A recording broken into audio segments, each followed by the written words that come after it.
Thank you. Your time, your trust, and your comments keep this community alive. As you listen, share your thoughts, feelings, and lessons below, so we can learn together. Settle in. The truth and the twist are coming. Let's get into it. Before this story starts, here's the part one want you to hold on to. When somebody disrespects you in private, that is painful, but when they can laugh about you in public, the relationship is already standing on rotten wood. The useful lesson in this one is simple. Do not argue with what you clearly heard just because the truth arrived in an ugly way. Slow down, verify, and make decisions from facts instead of humiliation. My name is Isaiah Brooks. I was 39 that winter, living on the west side of Detroit with my wife, Monique, in a narrow brick duplex that always smelled faintly like radiator heat and lemon oil. I managed maintenance operations for a chain of urgent care clinics, which meant my days were built around service calls, vendor schedules, and fixing things before patients noticed they were broken. I liked the order. I liked drawers labeled in black marker. I liked receipts folded the same way. My grandfather used to say I was born 45 years old. He was not completely wrong. Monique was 36 and worked as a school counselor at a charter middle school. She was quick on her feet, polished without trying too hard, and the kind of person strangers open up to in grocery store lines. When we first dated, I admired how easily she moved through a room. She could ask one good question and have somebody telling her about their childhood before the appetizers arrived. Somewhere along the way, that same ease started feeling slippery to me. Not dishonest exactly, just curated, like she always knew which version of herself would play best. Before this gets any deeper, pay attention to that word solid. A lot of relationships look stable right before the truth breaks through. If you enjoy stories that expose the warning signs people miss until it is too late, like this video, share it with someone who loves real relationship drama, and subscribe for more stories like this. We've been married 5 years. No children. One old beagle named Otis. A deep freezer in the basement full of meat from my uncle's annual deer trip that I never went on. And a Sunday rhythm so steady it almost counted as scripture. Church in the morning. Barbershop for me if I needed it. Then her aunt's house twice a month for cards and overcooked green beans. People who saw us together called us grounded, mature, solid. I heard that word a lot back then. Solid. Sometimes people only call a thing solid because it has not cracked loudly yet. The night everything split open was the first Thursday in February, the kind of Detroit cold that makes the inside of your nose sting. I had stayed late at a clinic near Livernois because the sterilizer unit had gone down, and if I did not get the tech there that night, somebody's Friday would turn into a disaster. Around 9:20, Monique called while I was in the supply closet finishing paperwork on a rolling stainless steel cart. She said she was at her friend Renee's apartment for wine night and asked whether I had remembered to move her wool coat from the dry cleaner bag. I told her yes, it was hanging on the laundry room door, and she laughed and said, "See, that is why I keep you." It was a familiar little line of hers, one of those teasing comments that used to sound affectionate and lately sounded like I was being graded. I was tired and ready to get home, so I said good night first. She did not realize I could still hear. There was a scrape of a chair, another woman's voice in the background, then Monique's voice, lower and loose with amusement. That idiot still thinks Malik is his brother. He has no idea. Then came the rest. Girl, if Isaiah ever knew how many times I was with Malik, he would stop breathing. The room around her burst into laughter. Somebody slapped the table. A glass clinked hard enough for me to hear it through the speaker. I did not drop the phone. I did not gasp. I just stood there with one hand on the steel cart, and my body went so still it felt like the air had hardened around me. She had not said my name in anger. She had said it like a punchline. Malik Peterson had been my friend since we were 16. He was the first person I knew who could make adults give him second chances just by smiling at them. He cut hair out of his garage after high school, opened a small barbershop near Grand River before 30, and never met a silence he did not want to fill. He had been to our wedding. He helped me move a sectional up 2 flights of stairs when Monique and I first got our place. He also had a way of treating boundaries like suggestions. I had noticed that. I had ignored it.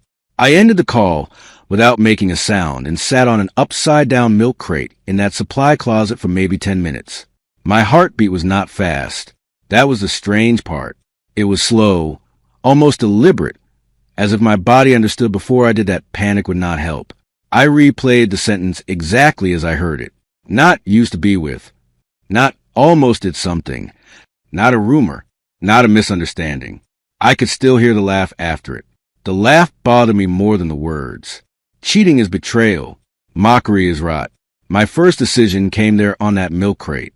I could have driven straight to Renee's apartment, pounded on the door, and let anger do what anger likes to do when it finally gets to the stage. Instead, I drove home. I chose that because public humiliation was already part of what hurt me. I was not going to hand her a fresh audience. The roads were half frozen and nearly empty. A bus hissed at a corner stop. A man in a red knit cap shoveled a storefront as if winter were a personal enemy. Everybody else in the city kept moving like my life had not shifted. At home, Otis met me at the door with his usual stiff little trot, nails tapping hardwood. The house looked ordinary enough to insult me. Her mug was in the sink with a tea bag still hanging from it. Her suede boots were by the radiator. The framed black and white photo from our wedding sat on the entry table, both of us smiling into a future that apparently contained jokes at my expense. I fed the dog, loosened my tie, and sat at the kitchen table under the yellow pendant light. I stayed there until the refrigerator stopped sounding loud. Then I made the second decision. I was not going to confront her without confirming what I could confirm.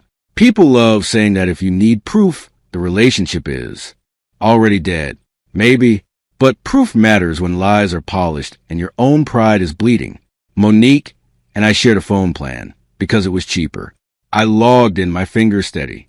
Calls between her and Malik had tripled over the previous 7 weeks. Not little check-ins either.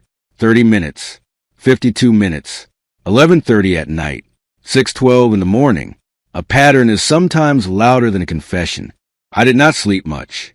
Around 12:40, Monique came in smelling like perfume and cold air, cheeks pink from the weather. She carried a foil pan of leftover spinach dip from a gathering and bent down to kiss my forehead like she had come home from a harmless evening. "Are you still up?" she asked. I said yes. She kicked off her boots and started telling me about Renee's neighbor burning incense. So strong it gave everyone a headache. I watched her move around our kitchen, easy and graceful, opening cupboards she had no trouble opening while lying to my face. "How was Malik's day?" I asked, keeping my tone casual enough to make myself sick. She turned too fast. It lasted half a second, but I saw it. Surprise first, then correction. "Why would I know?" she said. "He posted something about the shop. That is all." She shrugged and reached for a plate. It was such a clean little answer that I almost admired the speed of it. I nodded as if I accepted it. That was another choice point. I could have blown everything open right there. Instead, I let her think her performance still worked. The next morning, I stopped at JR's barbershop before work, even though I did not need a cut. Sometimes black men go to the barbershop for shape-ups. Sometimes we go because it is one of the only places left where silence does not get mistaken for weakness. JR looked at me in the mirror and said, "You all right?" I told him I had not slept much. The radio was playing old Anita Baker, low under the clippers. Two men argued about the pistons near the front window. I sat there with the cape on and realized my marriage had become something I needed a witness for. Over the next 4 days, I behaved like a man who still believed in his home. I packed my lunch. I took Otis to the vet. I called a vendor in Lansing about damaged exam tables. I also watched. Monique had started guarding her phone with a kind of unconscious greed. She turned it face down now. She carried it to the bathroom. She laughed at texts and then set her mouth plain before looking up. On Saturday, she said she was leading a student wellness workshop at school, but her district had no weekend programming on the calendar. I checked because that is who I am. I did not follow her. I want that clear. I did not sit outside anywhere with a camera or play detective in parking lots. But facts kept coming anyway. Her car mileage did not match her story. A receipt from a bakery near Malik's barbershop slipped out of her tote when she was looking for lip balm. She started wearing perfume on days she claimed would be nothing but meetings. The ugliest part was not the evidence. It was how fast my mind tried to help her. Maybe there is an explanation. Maybe he is going through something. Maybe you heard wrong. Shame is a good attorney. My younger sister, Dana, noticed before I told anyone. She came by Sunday afternoon to drop off the sweet potato pie my mother had made, and found me cleaning the same already clean section of countertop with too much force. Dana is a labor and delivery nurse with a face that does not bluff well. She watched me wipe in circles and said, "What happened?" I told her I was tired. She set the pie on the table and crossed her arms. "That is not your tired face," she said. I laughed once, dry and mean, and that was enough for her to know something serious had cracked. I did not tell Dana the details then. I only said Monique and I were having problems, and I might need to stay with Mom and Dad for a while. She did not press. She just asked, "Do you need me to come pack, or do you need me to stay out of it?" That question helped more than comfort would have. It gave me agency back. I told her not yet. On my way to work Monday morning, I drove past Belle Isle with the river looking like dull steel, and decided I was going to leave before Monique ever got the chance to rehearse regret. I met with a family law attorney on Tuesday during my lunch break. Her office sat above a dentist on a block, where every parking meter seemed tilted. Her name was Patrice Holloway, and she wore square glasses and listened like somebody who had learned not to interrupt people in pain unless accuracy required it. I did not ask for theatrics. I asked for a procedure. House lease, joint account, shared furniture, dog ownership, health insurance. She laid out my options clearly. "You do not need to prove a thing to end a marriage," she said. "You only need to stop pretending you do not already know." That sentence settled in me. I opened a separate checking account the next day and changed my direct deposit. I left enough money in the joint account to cover mortgage, utilities, and a car note for a month because I was not interested in starving someone into accountability. That is not revenge. That is chaos. I copied tax documents, insurance cards, and the title paperwork for my truck into a banker's box. I took my grandfather's domino tin, my mother's quilt, and the old turntable I had restored one winter when money was tight. I left everything else exactly where it belonged. Monique noticed none of it because she was busy being secretive in the loudest possible ways. On Thursday, she said she had a district planning dinner. Her coat was on, lipstick fresh, and a smile a little too deliberate. "Do not wait up," she said.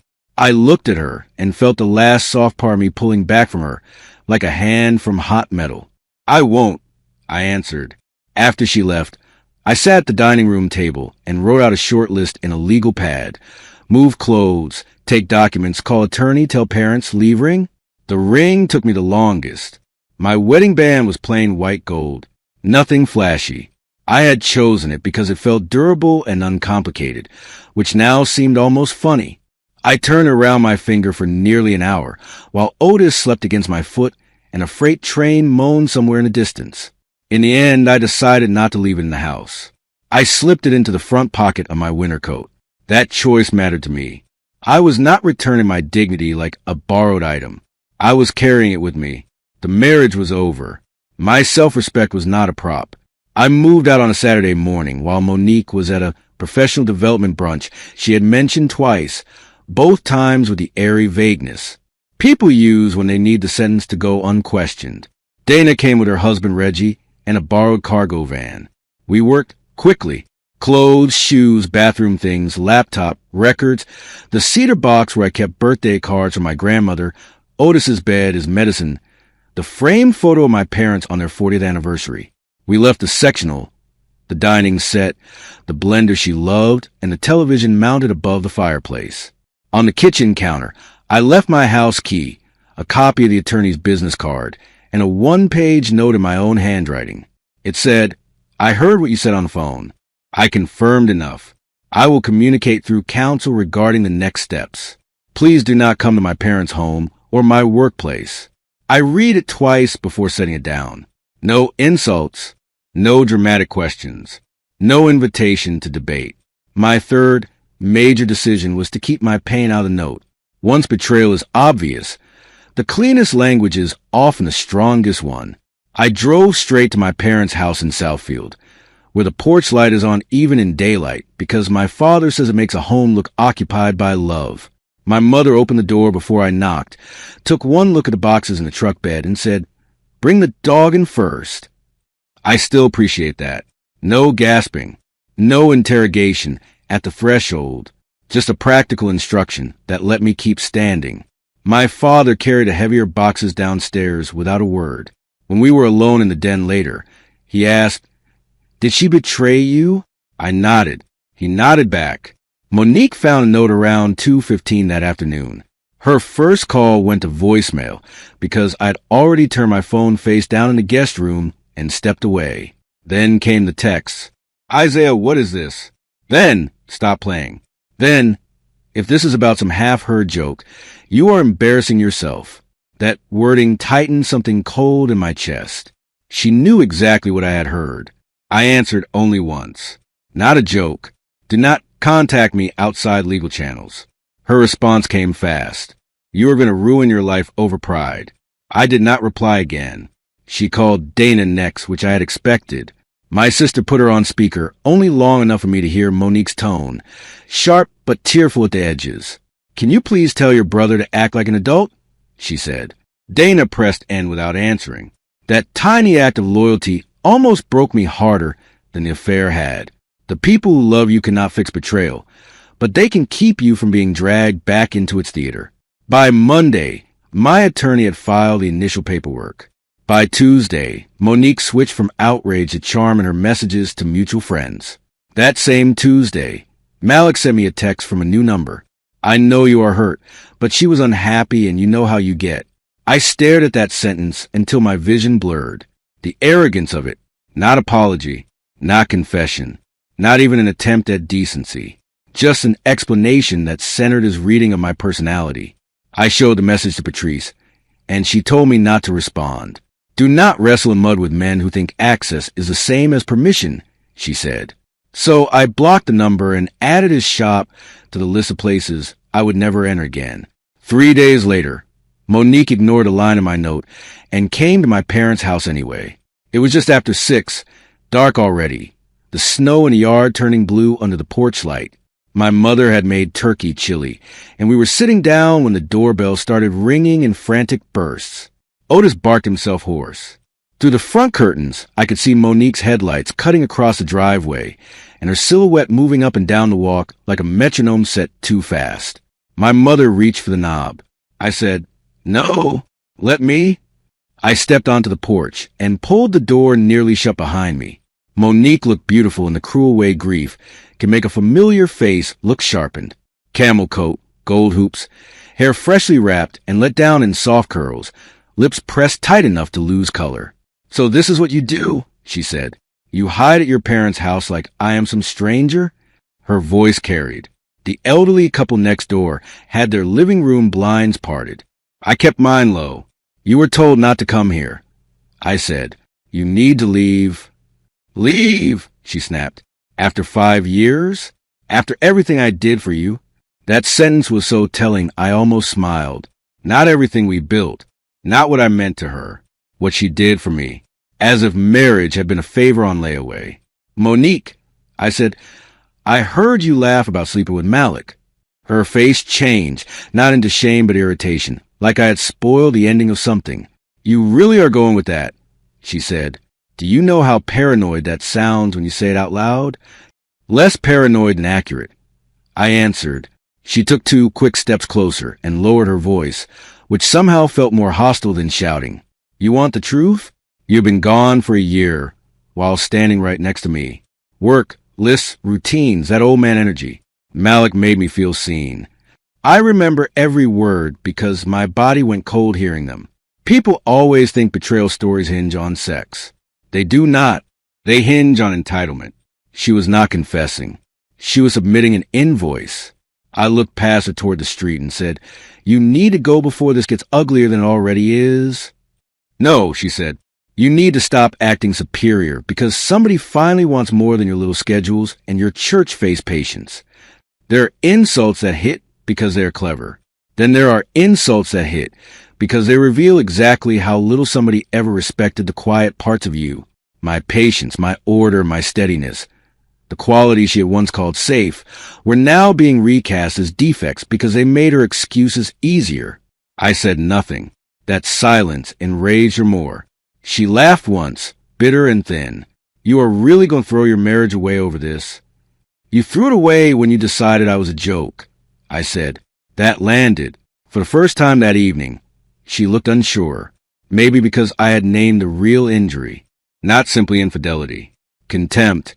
She opened her mouth, closed it again, then said the ugliest thing of all.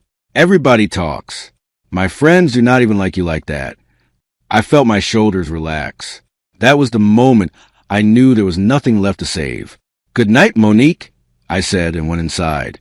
My father locked the deadbolt behind me, while her car door slammed hard enough to shake the front windows. The divorce process was not cinematic. It was paperwork, inventory, disclosures, calendars, and the strange loneliness of signing your name where you once signed. Both of yours together. We divided the house proceeds after selling in early spring, because neither of us could afford sentiment on one income. She wanted the dining room set, because her mother had helped choose it. I did not argue. I wanted Otis and my record collection. I got both. We split the savings left after legal fees. There is nothing glamorous about untangling a life. It feels like taking stitches out of your own skin one careful tug at a time. What made it harder was the social aftershock. Mutual friends called with neutral voices and loaded questions. There are two sides, one said. Another told me Monique had described me as emotionally withholding, rigid, impossible to connect with. The language was tidy enough to spread. I fought the urge to defend myself with every screenshot and date I had. Instead, I gave the same answer each time. The marriage ended because trust and respect were broken. I am not discussing it further. That response cost me people. Some folks prefer drama with details. Without it, they decide you are hiding something. My revenge, if you want to call it that, was not loud. It was precise. I stopped protecting her image, not by broadcasting, but by refusing to lie. When my pastor asked why I wanted to step back from a married couple's ministry, I told him plainly that Monique had been involved with a close friend and we were divorcing. When Malik's mother cornered me outside of her past and said she hated whatever foolishness had come between us, I said, ask your son why he thought my home was available to him. The truth moved on its own legs after that. I barely had to escort it. By May, the city had warmed enough for block parties and open windows, and I was living in a one-bedroom apartment over a locksmith shop in Ferndale while my next place was being renovated. It was small, but every item in it had been chosen by piece.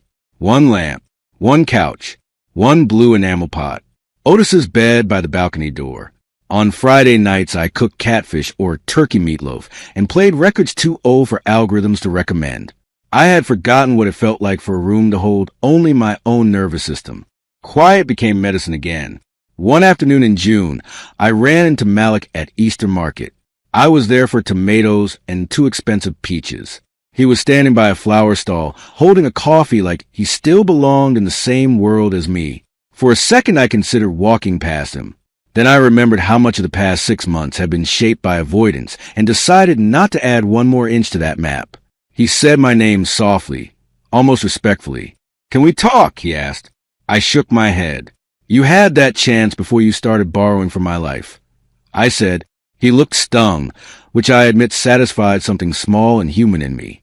It was not supposed to go that far, he said. The sentence hung there, weak and oily. I almost laughed. Men say things went too far, when what they mean is consequences finally caught up to the part they thought was fun. You heard her call me an idiot, I said, and you stayed.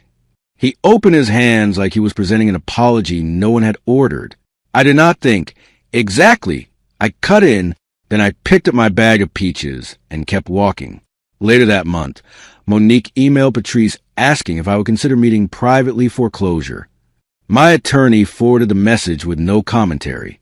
I sat with it for 10 minutes, then wrote back through counsel that all necessary matters had been resolved.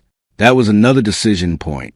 A younger version of me would have taken the meeting for answers, for one final conversation, for the fantasy that enough honesty at the end might redeem the disrespect in the middle. But closure from the person who broke trust usually arrives shaped like another performance. I had already seen enough of Monique on stage. In July, Dana dragged me to a church picnic I had every intention of skipping. There were folding chairs sinking into grass, smoke from the grills curling into humid air, children running around with red popsicle mouths, and old men arguing over dominoes like federal policy depended on it. I had brought my grandfather's domino tin without thinking. Halfway through a game, I realized I was laughing from the chest again, not politely, not for company, but because my cousin Reggie had accused me of cheating over a 6-5 double, and everybody yelled at once. Healing does not always announce itself. Sometimes it sounds like nonsense under a tent. I learned things later through the usual community routes. Monique and Malik did not last long once secrecy was gone. Apparently, he got tired of her questions, and she got tired of his inconsistency, which struck me as two arsonists complaining about smoke. She moved into a condo with a friend in Royal Oak and started telling people our marriage had been already dead. That may even be partly true. Affairs often start in rooms where honesty has already gone missing. But dead marriages do not force people to laugh at someone who still believes in them.